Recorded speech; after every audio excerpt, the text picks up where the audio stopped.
E T V Bharat Urdu میں آپ کا خیر مقدم ہے۔ نیوز ٹائم کی اہم خبریں۔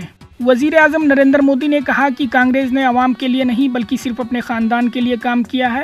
ہم عوام کے لیے مسلسل کام کر رہے ہیں۔ انہوں نے دعویٰ کیا کہ ہماری حکومت نے ہر مسلمان خاندان کو تحفظ فراہم کیا ہے۔ کانگریس لیڈر راہل گاندھی نے کہا کہ ملک میں آئین اور جمہوریت کو تباہ کیا جا رہا ہے۔ یہ حکومت ای ڈی اور سی بی آئی کا استعمال کر رہی ہے۔ انتخابی بانڈز کے اعداد و شمار کو دیکھ کر یہ واضح ہوتا ہے کہ مودی کی حکومت نے دباؤ، دھمکیوں اور بھتہ خوری کے ذریعے بی جے پی کے لیے فنڈ اکٹھا کیا ہے۔ کانگریس پارٹی نے لوک سبھا انتخابات 2024 کے لیے اپنا منشور جاری کر دیا ہے، جسے نیائے پتر کا نام دیا گیا ہے۔ یہ منشور 5 انصاف اور 25 ضمانتوں پر مبنی ہے۔ منشور کمیٹی کے چیئرمین پی چدمبرم نے کہا کہ ہم جموں و کشمیر کو فوری طور پر مکمل ریاست کا درجہ بحال کریں گے۔ ہم لداخ کے قبائلی علاقوں کو شامل کرنے کے لیے آئین کے 6 شیڈول میں ترمیم کریں گے۔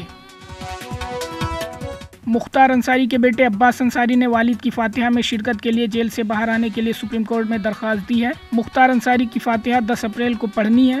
سپریم کورٹ 9 اپریل کو عباس کی درخواست پر سماعت کرے گی۔ نیشنل کانفرنس کے سرپرست فاروق عبداللہ نے کٹرا میں بی جے پی پر الزام لگایا کہ پارٹی ووٹ بینک کی سیاست کے لیے فرقہ وارانہ تقسیم کرنے کی کوشش کر رہی ہے۔ انہوں نے کہا کہ یہ عمل ملک کے لیے بہت خطرناک ہے۔ شمالی کشمیر کے ضلع بارہ مولہ کے اوڑی علاقے میں ایل او سی پر سیکورٹی فورسز نے دراندازی کی کوشش کو ناکام بناتے ہوئے 2 نامعلوم جنگجو کو ہلاک کر دیا۔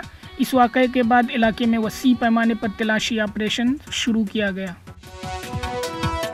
میر وائز مولوی محمد عمر فاروق کو انتظامیہ نے جامع مسجد سری نگر میں جمعۃ الوداع کا خطبہ اور نماز جمعہ پڑھانے کی اجازت نہیں دی۔ جامع مسجد سری نگر کے مرکزی گیٹ کو بند کر دیا گیا اور نوہٹا مارکیٹ کو بھی بند رکھا گیا۔ ورلڈ سینٹرل کچن کے امدادی کارکنوں کی اسرائیلی حملے میں ہلاکتوں کے بعد امریکہ نے اسرائیل کے خلاف سخت تیور اپنا لیے ہیں۔ جو بائیڈن نے واضح کر دیا ہے کہ مستقبل میں غزہ جنگ کو لے کر اسرائیل کو امریکی حمایت شہریوں کے تحفظ اور امداد کی ترسیل میں معقول اضافہ پر منحصر کرتی ہے۔ فلسطینی مظلوموں کی حمایت میں اسرائیلی جارحیت کے خلاف آج عالمی یوم قدس منایا جا رہا ہے۔ اس دن فلسطینیوں کے حقوق کے لیے دنیا بھر میں آواز بلند کی جاتی ہے، مظاہرے اور دعائیہ اجتماع کا اہتمام کیا جاتا ہے۔ خبر کے تازہ اپڈیٹس کے لیے ETVBharat.com لاگ ان کریں۔